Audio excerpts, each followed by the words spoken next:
It all went down. Maybe the most surprising game of the early window here because the Arizona Cardinals absolutely destroyed the Tennessee Titans. That is DeAndre Hopkins, one of 2 touchdowns he would have on the day. Kyler Murray was incredible. Tennessee struggling on offense, on defense. Kyler rolls out on a bootleg touchdown. He's going to run one in, too. And the 2, look at that. I love it. A little yoga. Love that. Chandler Jones was a story. Here we go. We know the offseason. There was talk of a potential trade request, maybe a new contract extension. How about you go out there and have 5 sacks in week 1? Thomas Davis, one of the great pass rushers of his generation, is here. 5 sacks? You ever do that in a game? Never had 5 sacks in a game. Never had 5 sacks in the season. Is that right? What about a high school game? Ever had 5 in a high school game? I was a safety in high school, and I played mostly offense. So never had 5 sacks in any game. Chandler Jones did it, and he did it in a true phenomenal fashion. If I was him, I would just say, just call my agent. Now I'm sitting out the rest of the year. That's it. Christian Kirk had 2 touchdowns. And who wanted one? They got one. What is it? Cardinals. Derrick Henry wanted one. He didn't get one. He didn't get one. He did nothing, really. 56 yards, I think. Incredible performance by the Cardinals on offense and defense. That's how you start a season. Chandler Jones came up huge. His 5 sacks is just 1 behind the all-time record that was ever held in week 1. And that was by Derek Thomas in that famous Chiefs versus Seahawks game. 6? Sunday night. Yeah, and they actually lost at the end. Dave Craig running around, makes a play, and wins it. Chandler gets 5, though. 2021, way to go, Chandler, especially in contract talk time. How about it? Should we talk some Steelers-Bills? This one was tasty on paper, and then you come out and it's a party in Western New York, and the Bills Super Bowl run. Josh Allen makes half the money in the world. T.J. Watt makes the other half. Let's see how they get along. This is like Warren Buffett and Oprah meeting in the backfield. Bah! Get over here! He strips him. T.J. Watt was awesome. The phrase "worth every penny" was ubiquitous yesterday. Don't pull a hammy there, TJ. Take care. Fourth quarter, though, the Steelers just kind of hung around for the first half, and then they just started to 4th and short. Watch what the Bills do. Oh, this is a disgusting play. Just a terrible, cutesy little dumb idea that blew up in their faces. And after they stopped this, the Steelers were on fire. I mean, they were just ready to kill the world. And then here we go. Look at that. Look at Najee. Little burst. Now, he didn't go crazy or anything, but he showed you the signs just like he did in the preseason. They're starting to lean on him. That's an 18-yarder. He had 45 yards rushing. And then Ben. Deontay. But his hands, he can't catch. Look at that. How about these hands? He brings it back in. They try to knock it down. Levi does, but and then drag. Touchdown. That's a 5-yard variety. Levi Wallace could not stop it. Roethlisberger's hand out hugs. And then the Bills. This is not the Bills. Boom! Block it, scoop it, score it, silence that place. You thought maybe Pittsburgh could go in there and look at those fans in the front row. And bam, this is not what Sean McDermott does. This is not what his teams have done since he showed up. They were not good yesterday, and in the second half, they were downright bad. But credit to Pittsburgh. They go all the way into Western New York and beat them. Look at those 2 mooses right there. Is it mooses? Is it meese? What is it? Whatever those guys. They're 2 large athletes, and one of them won his name with Roethlisberger. And let's hear from Big Ben after a Week 1 win for the Pittsburgh Steelers. Is this a salmon suit or is it brush? Obviously, offense, we didn't do much in the first half, if anything. Defense kept us in it. And then you start talking second half. Felt like we were able to stay on the field a little bit more, give our defense a break. I think that's always big for them to take a break. And then, obviously, the block punt for a touchdown. I mean, goodness gracious. The special teams touchdowns are huge. This was a team win. Offense, defense, special teams. And that's what I think I'm most proud about. The Steelers and the Chiefs, the only AFC playoff teams to win yesterday. The Bills, the Browns, the Titans, and the Colts all lost. Thomas, I look right to you as someone is hammering in the studios. It's one of those pranks you guys are trying to get me to freak out on national TV. So fun. There's some construction behind it. I'm not falling for it. I think the Steelers will have the #1 defense. I think they've got a lot of work to do.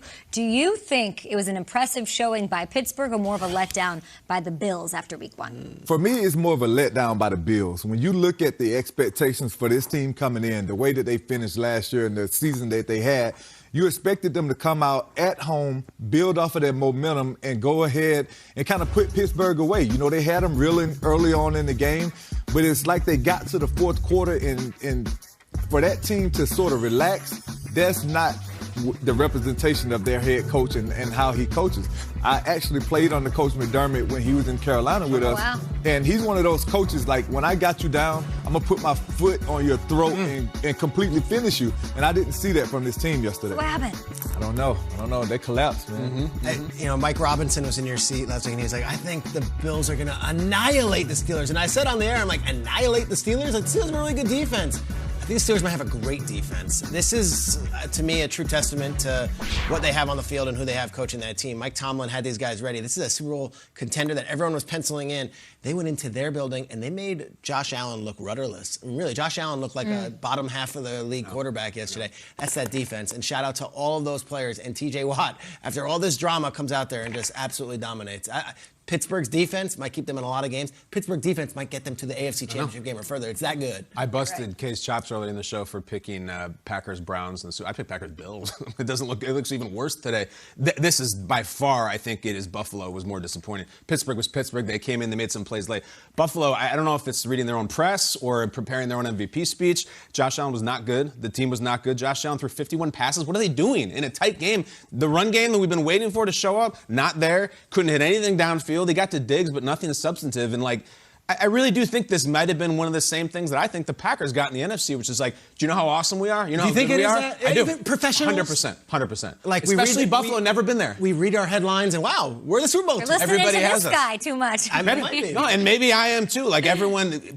Josh Allen's going to win the MVP. He did not look good. He looked like the second best quarterback. Is there something to that of reading your own headlines and you guys were 15-1 with the Panthers? When you start believing your own hype? You can definitely get caught reading into what the media is saying and what's going on the outside. But at the end of the day, it's all about getting on the field, performing, and playing the games. And that's not something that they did for 4 quarters. They did it for certain spurts in that game. They just didn't do it for a complete 4 quarters.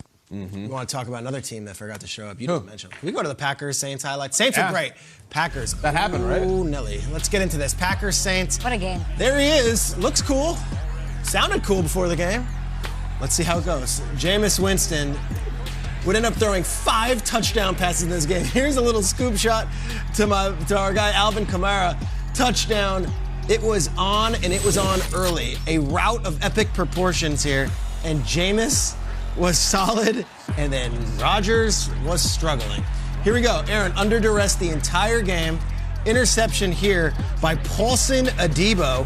He takes it 33 yards all the way back to the Saints. This is Rodgers' first red zone interception since 2019. So he didn't throw one all last year. Next possession, still in this game, down 14. Let's let it fly. All right, here we go. Valdez-Scantling, we heard a lot of... he throws him the ball 5 yards further. Marcus Williams picks it off. He takes it back, and he's not done. Look at that. Rodgers had 2 interceptions in 3 attempts. Not likely. Here we go. Jameis, again, comfortable, efficient, finds his guy in the back of the end zone. That's Chris Hogan, who just got brought back to the team last week. And then the big one. This is the one that will keep you up at night if you're Joe Barry, defensive coordinator of the Packers. Deontay Harris, all 5'7" of them, just gets wide open there. All right. But they brought Randall Cobb in, guys! It was a weird game and a very, very impressive one from the Saints. Randall Cobb, by the way, was barely on the field. Oh, I know. It was very strange. 35-point blowout of the Green Bay Packers. Here is head coach Matt LaFleur and quarterback Aaron Rodgers after a long offseason. Now they got to talk to the media about a blowout loss. They came ready to play, absolutely embarrassed us today, and you can't do that against a well-coached and quality football team. Our guys are going to have to take a long, hard look in the mirror. It starts with myself. Obviously, didn't get these guys ready to play ball, and that's what happens when you go out there and play like that against a good football team. So give the Saints all the credit. They came ready to play, had a great plan, and executed. It's just one game. We played bad. I played bad. Offensively, we didn't execute very well. One game. We got 16 to go. We played bad. I played bad and uncharacteristic of how we've practiced in training camp, obviously how I played over the years. So this is hopefully an outlier moving forward. We'll find out next week. A good wake-up call for that entire squad, of course. We'll break that down. It's a huge head-scratcher. That, the Titans, what went on with them, their offensive line. Those are the two that I can think of right off the top of the dome here. We're asking you on Twitter to chime in, to be part of our show. It's one big family here. What was the biggest head-scratcher from week one? What was the mind-bender for you yesterday? Send us your responses. We will reveal